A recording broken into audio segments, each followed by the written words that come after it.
રણછોડરાયની જય હો, કૃષ્ણ કનૈયા લાલની જય હો, ગીતા માતની જય હો.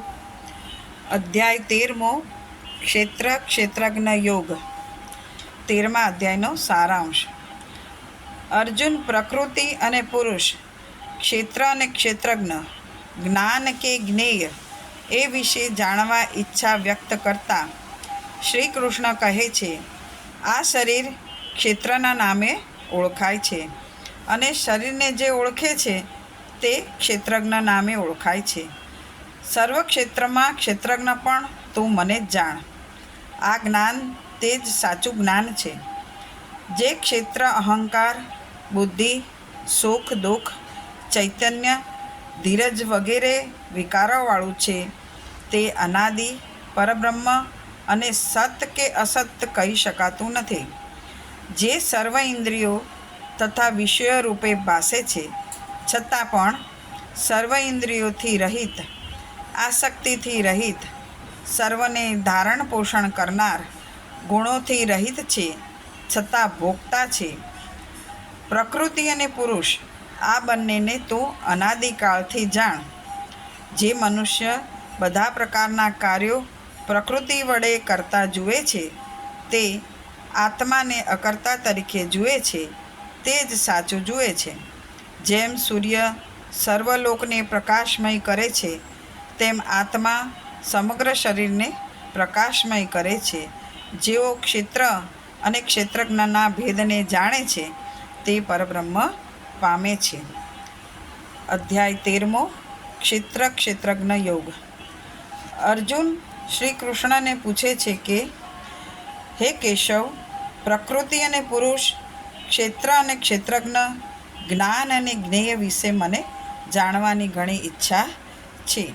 શ્રી કૃષ્ણએ કહ્યું, આ શરીરને ક્ષેત્ર કહેવામાં આવે છે અને તેને જે જાણે છે તે ક્ષેત્રજ્ઞ કહેવામાં આવે છે.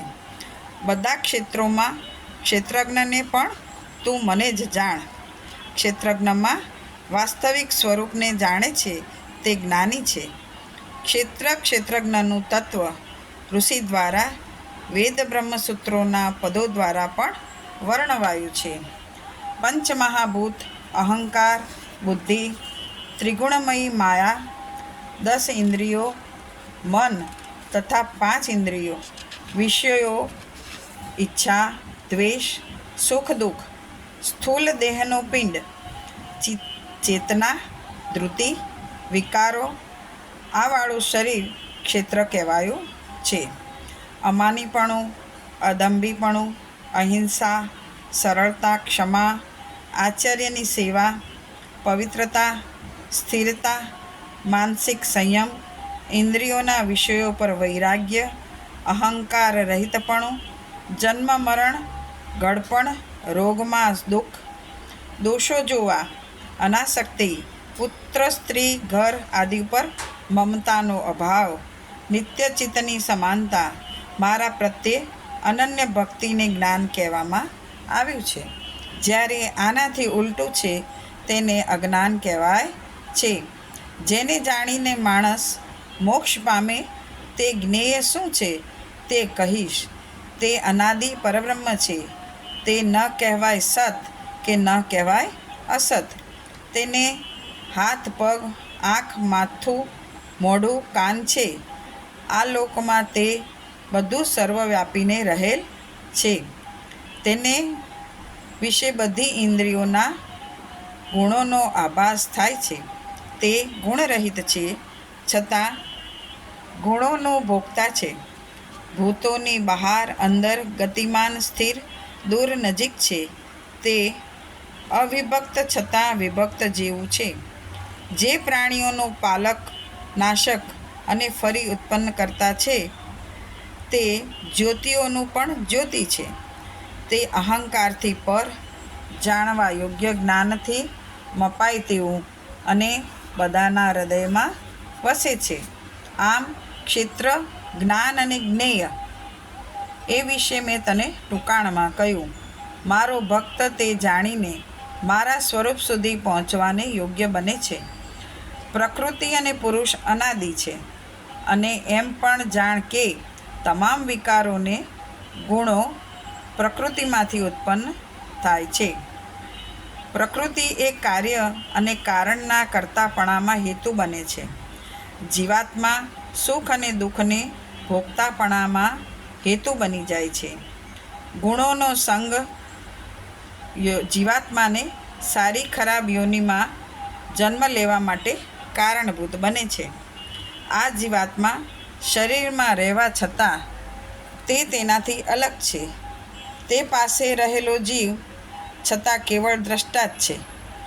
કામ કરવા દેનાર છે, પાલન કરનાર છે, ભોગવનાર છે, તે પરમેશ્વર પરમાત્મા કહેવાય છે. એ રીતે પુરુષ અને પ્રકૃતિને તેના ગુણો સાથે જે જાણે છે તે ગમે તે સ્થિતિમાં હોવા છતાં મુક્ત થઈ જાય છે. કેટલાક લોકો દેહમાં રહેલા આત્માને બુદ્ધિ દ્વારા ધ્યાન વડે, કેટલાક જ્ઞાન યોગ વડે, બીજાઓ કર્મયોગ વડે દેહમાં આત્માને જુએ છે. આ રીતે નહીં જાણનારા બીજાઓ તો સાક્ષાત્કાર પામેલા છે. તેમની પાસેથી સાંભળીને જે ઉપાસના કરે છે તેઓ નાશવંત સંસારને તરી જાય છે. હે અર્જુન, જે કાંઈ પણ સ્થાવર જંગમ પ્રાણી ઉત્પન્ન થાય છે તે ક્ષેત્ર અને ક્ષેત્રજ્ઞના સંયોગથી ઉત્પન્ન થાય છે તેમ જાણ. જે મનુષ્ય સર્વ પ્રાણીઓમાં સમાન રહેલા પરમેશ્વરને તે પ્રાણી નાશ પામ્યા છતાં જુએ છે તે ખરું જુએ છે. તે સચ્ચિદાનંદ રૂપ આત્માનો તિરસ્કાર કરતો નથી અને છેવટે મોક્ષ પામે છે. જે પ્રકૃતિ વડે કર્મો થાય છે તે આત્માને અકર્તા માને છે તે જ સાચું સમજે છે. જુદા જુદા પ્રાણીના ભાવ એકમાં રહેલા છે અને તેમાંથી વિસ્તાર પામેલા જે જાણે છે તે જ બ્રહ્મતત્વને પામે છે. પરમાત્મા અનાદિ અને નિર્ગુણ હોવાથી અવિકારી છે, જેથી કરીને શરીરમાં રહેવા છતાં પણ કાંઈ કરતો નથી અને કર્મફળમાં લેપાતો નથી. દેહમાં રહેલો આત્મા દૈહિક ગુણદોષવાળો થતો નથી. હે અર્જુન, જેમ એક સૂર્ય જગતને પ્રકાશિત કરે છે તેમ આત્મા સર્વ શરીરને પ્રકાશિત કરે છે. હે અર્જુન, જે જ્ઞાન દ્રષ્ટિથી ક્ષેત્રજ્ઞના ભેદને માયામાંથી છૂટવાના ઉપાય જાણે છે તે બ્રહ્મતત્વને પ્રાપ્ત કરે છે. ઇતિ શ્રીમદ્ ભગવદ્ ગીતામાં શ્રી કૃષ્ણ અર્જુન વચ્ચે થયેલા સંવાદમાં ક્ષેત્રજ્ઞ યોગ નામનો 13મો અધ્યાય. શ્રી કૃષ્ણાર્પણમસ્તુ, શ્રી શિવાર્પણમસ્તુ, શ્રી બ્રહ્માર્પણમસ્તુ. 13મા અધ્યાયનું મહાત્મ્ય ફળ.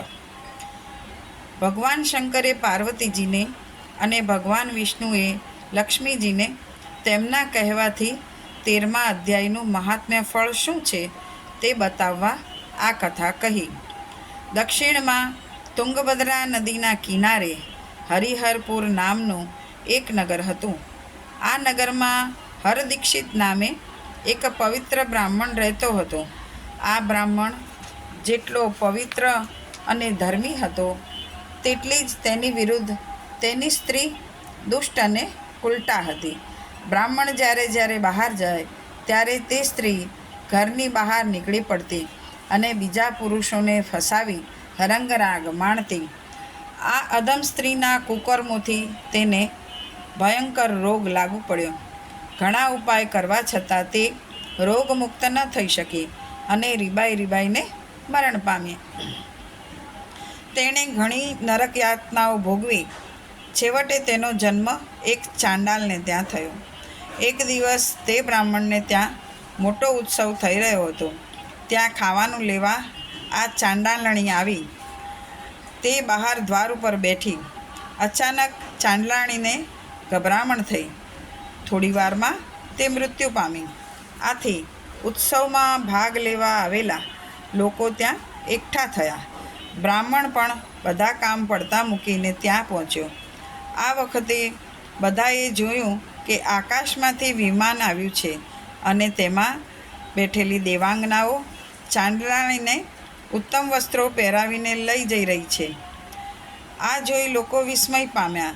બ્રાહ્મણે દેવાંગનાને આનું કારણ પૂછતા દેવાંગના બોલી, હે બ્રાહ્મણ, તારા ઘરે ઉત્સવ થઈ રહ્યો છે, તેમાં બ્રાહ્મણોએ ગીતાજીના 13મા અધ્યાયનો પાઠ કર્યો. આ પાઠ સાંભળવાથી ચાંડાળણીનો ઉદ્ધાર થવા પામ્યો છે. આ સાંભળી બધા ગીતાજીના 13મા અધ્યાયની મહત્તા સમજી શક્યા. જેઓ દરરોજ આ 13મા અધ્યાયનો પાઠ કરે છે તેમની મૃત્યુ પછી સદગતિ થાય છે અને વૈકુંઠમાં વાસ થાય છે. રણછોડરાયની જય હો, ગીતા માતની જય હો.